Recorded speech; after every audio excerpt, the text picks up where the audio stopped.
Dust allergy, sinus, asthma, psoriasis 100% treatment శాస్త్ర పరిష్కారం కొరకు Neocare homeopathy MD doctor Bellamkonda Nageswararao గారిని సంప్రదించండి. నమస్తే, నేను Keshav. Welcome to Suman TV. Telangana మాజీ ముఖ్యమంత్రి కేసీఆర్ ఉపయోగించిన ఒక పాపులర్ డైలాగు ఇప్పుడు ఒక సినిమా పాటలో ఉపయోగించారు. అయితే ఆ సినిమా పాటలో ఉపయోగించినటువంటి విధానం, సందర్భం ఈ రెండింటిపైన అభ్యంతరాలు వ్యక్తం అవుతున్నాయి. ఆ సినిమా ఏంటి, వివాదం ఏంటి, ఈ అంశాలు విశ్లేషించే ప్రయత్నం చేద్దాం. మనతో పాటు సీనియర్ జర్నలిస్ట్, ఫిలిం క్రిటిక్ ప్రభు గారు ఉన్నారు. ప్రభు గారు నమస్కారం. నమస్తే. ఏంటి ఈ కేసీఆర్ గారు ఇప్పుడు రాజకీయాలలో ఒక రకంగా, అంటే ఆయన సీఎం కాదు కాబట్టి అంత హైలైట్లో కనపట్లే, కానీ ఈ న్యూస్తో మళ్ళీ ఒకసారి హెడ్లైన్లోకి వస్తున్నట్టుగా ఉంది. కేసీఆర్ గారి డైలాగ్ని ఒక పాటలో వాడారు, దీనిపైన అభ్యంతరాలు వ్యక్తం అవుతున్నాయి.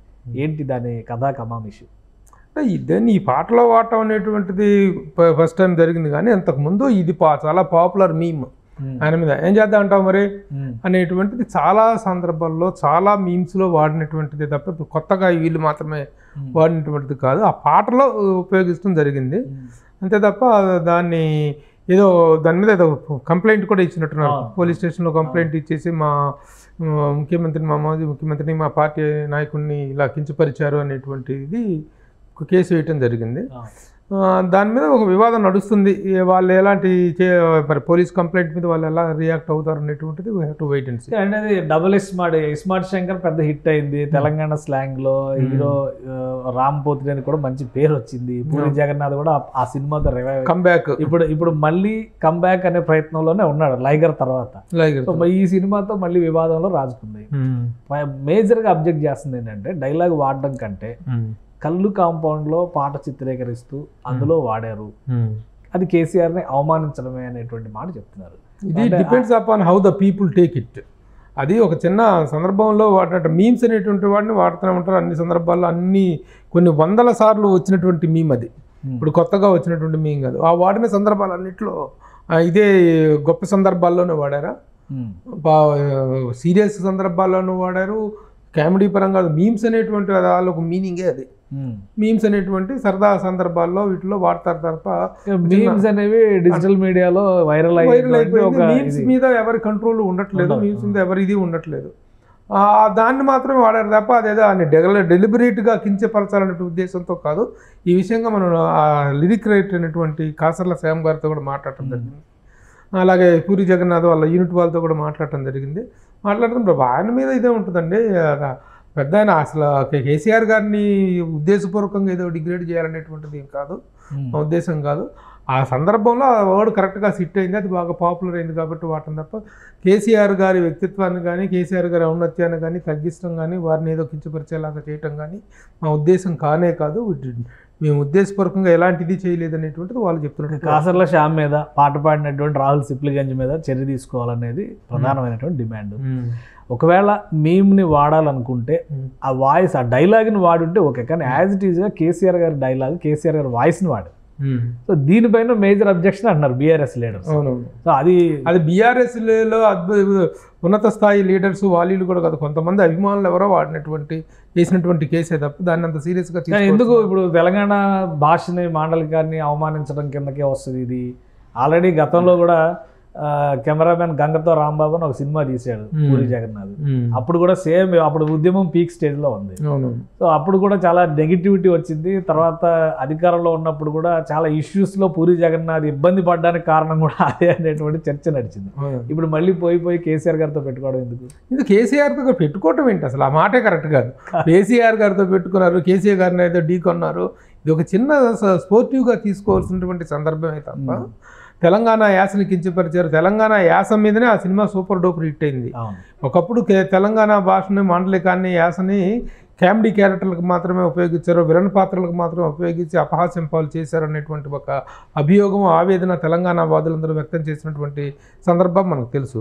కానీ తెలంగాణ ఏర్పడిన తర్వాత, తెలంగాణ అస్తిత్వం అనేటువంటి ఒక పతాక స్థాయికి వెళ్ళిన తర్వాత ప్రతి ఒక్కళ్ళు హీరోయిజానికి మాత్రమే వాడుతున్నారు తప్ప, హీరోయిజాన్ని ఎలివేటెడ్ సందర్భాల్లో మాత్రమే వాడుతున్నారు తప్ప కించపరిచే సందర్భాల్లో, హాస్య సన్నివేశాల్లో, అపహాస్యం చేసే సందర్భాల్లో వాటలా.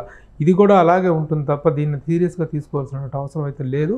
కేటీఆర్ గారు కానీ, కేసీఆర్ గారు, వాళ్ళ కుటుంబ సభ్యులు కానీ, మిగతా ఉన్నత స్థాయి బీఆర్ఎస్ శ్రేణులు కానీ దాన్ని పెద్దగా పట్టించుకోవాలి. ఎవరో కొంతమంది అభిమానులు వాళ్ళ ఇదిని వ్యక్తం చేస్తూ కేసు పెట్టారు తప్ప అది పెద్ద సీరియస్ మ్యాటర్గా తీసుకోవాల్సిన అవసరం అయితే లేదు. సో అయితే ఇప్పుడు ఈ రికమెండేషన్స్ అంటే వీళ్ళు పెట్టినటువంటి అర్జీలు కానీ ఇవి కానీ ఏం పట్టించుకునే పరిస్థితి లేదు. సినిమాలో యాజ్ ఇట్ ఈస్గా మారు ముంత చోటు చింత అంటే కేసీఆర్, ఎందుకంటే మీమ్స్ అనేటువంటి ప్రధానమంత్రి మీద వేస్తున్నారు, పిఎం మీద వేస్తున్నారు, ప్రెసిడెంట్ మీద ఇది వేస్తున్నారు.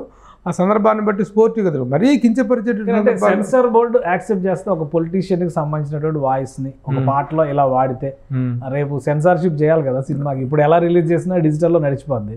బట్ ఫైనల్గా సినిమా తీసే క్రమంలో వాళ్ళు అబ్జెక్ట్ చేస్తే అబ్జెక్ట్ చేయడానికి అవకాశం ఉందని నేను అనుకోవట్లేదు. నేను కూడా ఒక మాజీ సెన్సార్ బోర్డు మెంబర్నే. ఎందుకంటే దాంట్లో ఒక ఆ సిచ్యువేషనల్ జస్టిఫికేషన్ అనేటువంటిది ఆ అవమానపరిచేలాగా ఇది ఒక చిన్న స్పోర్టివ్గా తీసుకోవడానికి అవకాశం ఉంది తప్ప ఆయన డెలిబరేట్గా ఆయన పేరు చెప్పు ఆయన పర్టికులర్గా ఆయన పేరుతోనూ ఇది చేసినట్లయితే కించపరిచినట్లుగా ఉంటుంది. అది కించపరిచే సందర్భం కూడా కాదు. కళ్ళు కాంపౌండ్లో సరదాగా పాటలాడుకుంటున్నటువంటి సందర్భంలో వచ్చినటువంటి ఒక సాంగ్ అంతే తప్ప నీడ్ నాట్ బి టేకెన్.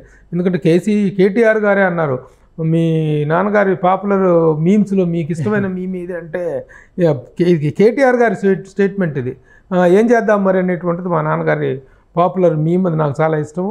అలాగే అయిపోయా స్వామీజీ చిన్నజనజయ స్వామీజీ ఇది అయిపోయా అనేటువంటి మీమ్ ఒకటి. ఇలాంటివన్నీ ఇప్పుడు మీమ్స్ అనేటువంటి ఎప్పుడు ఎలా పాపులర్ అవుతుంటే మనం చెప్పలేము. మోహన్ బాబు గారు ఏదో ఒక ఇంటర్వ్యూలో ఇస్తూ ఫసక్ అనేటువంటి మాట అన్నాడు, అది ఎంత సెన్సేషన్ అయిందో మనందరికీ తెలుసు. అట్లాగే మీమ్స్ అనేటువంటి పాపులర్ అవుతూ ఉంటాయి. వాటిని స్పోర్టివ్గా తీసుకోవాలి. ఆ స్పోర్టివ్గా తీసుకునేటువంటి సందర్భమే తప్ప అంత కించపరిచే సందర్భం మాత్రం కాదు. కాసర్ల శ్యామ్తో మాట్లాడినప్పుడు కానీ పూరి జగన్నాథ్ గారు వాళ్ళ యూనిట్లో కో డైరెక్టర్స్తో వాళ్ళతో మాట్లాడినప్పుడు కూడా వాళ్ళు చెప్పింది అదే. అసలు ఆయన దానికి దీనికి సంబంధం లేదు. ఆయన ఎంజాయ్ చేస్తారు దీన్ని, కేసీఆర్ గారే ఎంజాయ్ చేస్తారు. పోనీ కేసీఆర్ గారి దగ్గర నుంచి అభ్యంతరం వచ్చిందనుకో, అప్పుడు దాన్ని they may remove it. Remove చేయడానికి కూడా అభ్యంతరం ఉండదు.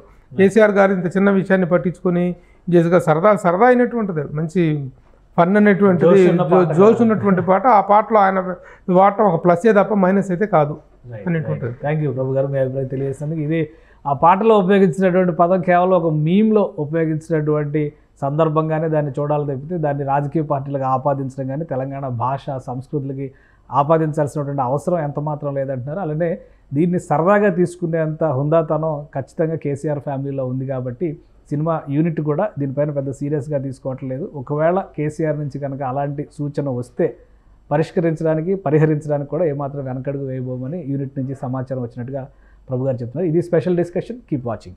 సుమన్ టీవీలో మీ పర్సనల్ అండ్ బిజినెస్ ప్రమోషన్స్ కోసం కింది నెంబర్కి కాంటాక్ట్ చేయండి.